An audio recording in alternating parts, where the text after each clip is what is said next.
काल रात्री ना पावसाने अचानकपणे हजेरी लावली. काय कळेना झालं होतं काय करू का नाही ते. पण कसंबसं आवरून ते व्यवस्थित नीट झाकून ठेवलं आम्ही.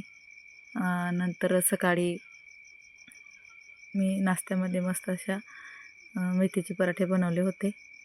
तसं तर आमचे आज खूप कामं आहेत.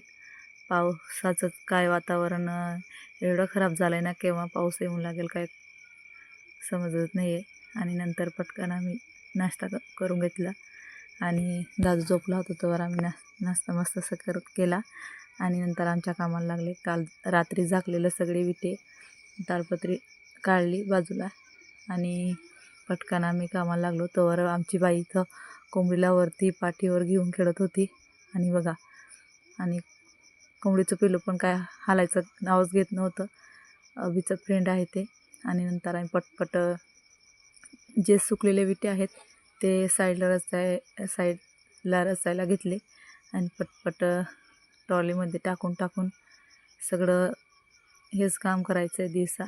सगळं हेच काम केलं होतं आम्ही. आणि नंतर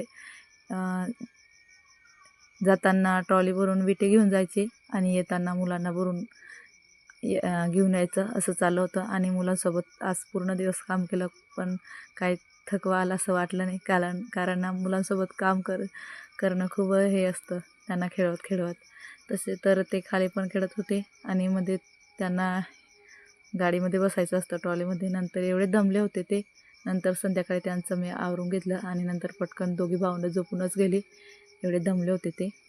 आणि नंतर मी ते झोपले होते तोवर डाळ शिजवायला ठेवली आणि अभिचे पप्पा परत त्यांच्या कामाला लागले होते.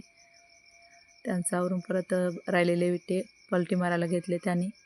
आणि जे सुकले ते आम्ही दिवसा रचून घेतले सगळे बाजूला आणि राहिले ते पलटी मारायला घेतले त्यांनी. आणि नंतर रात्रीच्या जेवणामध्ये फक्त वरण भात बनवला मी.